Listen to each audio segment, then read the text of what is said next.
Friends, welcome back to my channel Telugu food and culture. ఇవాళ మన special recipe crispy rava dosa with tomato coconut chutney. తయారీ విధానం చూద్దాం. ముందుగా ఒక లోతైన గిన్నె తీసుకొని అందులోకి 1 కప్పు బియ్యం పిండి, 1 కప్పు బొంబాయి రవ్వ, 1/2 కప్పు మైదా పిండిని యాడ్ చేసుకోండి. ఇవన్నీ మనం ఒకే కప్పుతో మెజర్ చేసుకోవాలి. అలాగే ఇప్పుడు ఇందులోకి సన్నగా తరిగిన ఉల్లిపాయ ముక్కలు, పచ్చిమిర్చి ముక్కలు, అల్లం ముక్కలు, అలాగే సన్నగా తరిగిన తాజా కరివేపాకు, కొత్తిమీరని యాడ్ చేసుకోండి.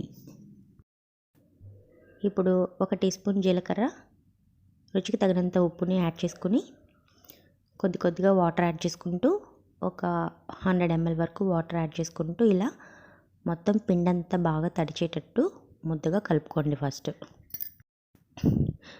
ఇలా ఫస్ట్ మనం ముద్దలా కలుపుకోవడం వల్ల పిండి బాగా నానుతుందన్నమాట, ఉండలు లేకుండా ఉంటుంది. ఇప్పుడు ఒక 1/2 కప్పు పుల్లటి పెరుగుని మనం ముద్దలా కలిపి పెట్టుకున్న పిండిలో యాడ్ చేసుకుని ఈ పెరుగు మొత్తం కూడా బాగా కలిసేటట్టు మిక్స్ చేసుకోవాలి. ఇలా మొత్తం ఇంగ్రీడియంట్స్ అన్నీ కలిపేసుకున్న పిండిలోకి ఒక 1.5 లీటర్ దాకా మనం వాటర్ని యాడ్ చేసుకోవాలి. మనకి పిండి అనేది చాలా పల్చగా వాటర్ లాగే ఉండాలన్నమాట. ఇంకా చూడండి, ఇలా పల్చగా ఉండాలి. మనకి పిండి ఇలా ఉంటేనే మనకి రవ్వ దోశలు చాలా పల్చగా క్రిస్పీగా వస్తాయి. అలా కలుపుకున్న పిండిని ఒక పక్కన పెట్టేసుకోండి. ఇప్పుడు చట్నీ తయారు చేసుకోవడానికి ఒక ప్యాన్ పెట్టుకొని 1 టేబుల్ స్పూన్ ఆయిల్ హీట్ చేసుకోవాలి.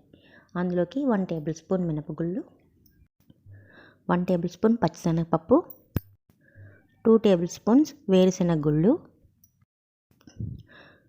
ఒక 3 ఎండుమిర్చి, ఒక 4-5 ఘాట్లు పెట్టుకున్న పచ్చిమిర్చి, అలాగే ఫ్లేవర్ కోసం కొద్దిగా కొత్తిమీర, కరివేపాకు కట్ చేసి యాడ్ చేసుకోండి. ఈ కొత్తిమీర, కరివేపాకు చిటపటలాడకుండా 1 నిమిషం పాటు ఇలా మూత పెట్టేసి వదిలేయండి. ఇప్పుడు ఈ పప్పులన్నీ కూడా కొంచెం గోల్డెన్ కలర్లోకి చేంజ్ అవ్వాలి. అలాగే మన కరివేపాకు, కొత్తిమీర కూడా కొంచెం బాగా ఫ్రై అవ్వాలి. సో ఒక 3-4 నిమిషాల పాటు లో టు మీడియం ఫ్లేమ్లో కలుపుకుంటూ ఫ్రై చేయండి. చూడండి, మనకి కొత్తిమీర ఫ్రై అయిపోయింది, పప్పులు కలర్ చేంజ్ అయ్యాయి.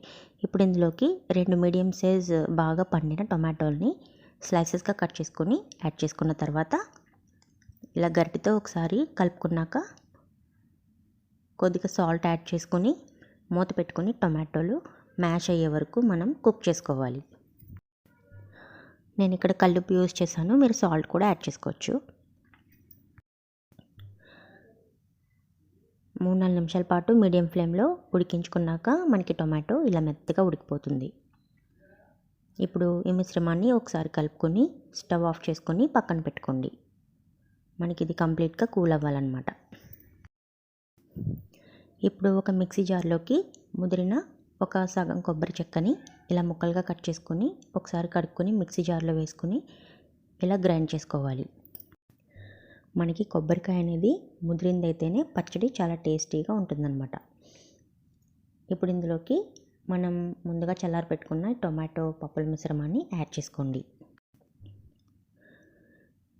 ఈ టొమాటో మిశ్రమం అంతా యాడ్ చేసేసుకున్న తర్వాత గ్రైండ్ చేసుకునే ముందు ఒక చిన్న చింతపిక్కని యాడ్ చేసుకోవాలి.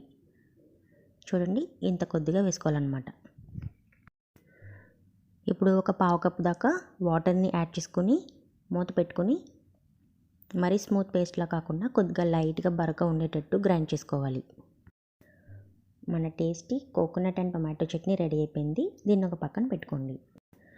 ఇప్పుడు మనం దోశలు వేసుకోవడానికి కలిపి పెట్టుకున్న రవ్వ దోశ పిండిని తీసుకుని ఇలా పైన గంజిలా ఉంది చూడండి, ఈ పై పిండిని తీసుకుని మనం దోశలా వేసుకోవాలి. మనకి కొంతసేపటికి కొన్ని దోశలు వేసాక ఈ పై వాటర్ అంతా అయిపోతాయి కాబట్టి మళ్ళీ ఇంకొంచెం వాటర్ మిక్స్ చేసుకుంటూ దోశలు వేసుకోవచ్చు. ముందు మనం ఈ ప్యాన్ని బాగా హీట్ చేసుకోవాలి. మంట ఎప్పుడు కూడా హై ఫ్లేమ్లో ఉండాలి రవ్వ దోశ మనకి క్రిస్పీగా రావాలంటే. ఇప్పుడు మనకి ప్యాన్ బాగా హీట్ అయిన తర్వాత ఆయిల్ ఏం అప్లై చేయవలసిన అవసరం లేదు. ఇలా వేడి పెనం మీద ఆ పై పల్చటి పిండిని ఇలా దోశలా మొత్తం ప్యాన్ అంతా స్ప్రెడ్ చేసుకోవాలి. ఇప్పుడు మంటని హై ఫ్లేమ్లో మాత్రమే ఉంచుకొని అట్టు పైన కొద్ది కొద్దిగా ఆయిల్ చల్లుకుంటూ ఈ అట్టుని బాగా క్రిస్పీగా మంచి గోల్డెన్ కలర్లోకి చేంజ్ అయ్యే వరకు కాలనివ్వాలి. మనం ఈ అట్టుని తిరిగేసుకోవాల్సిన అవసరం లేదండి.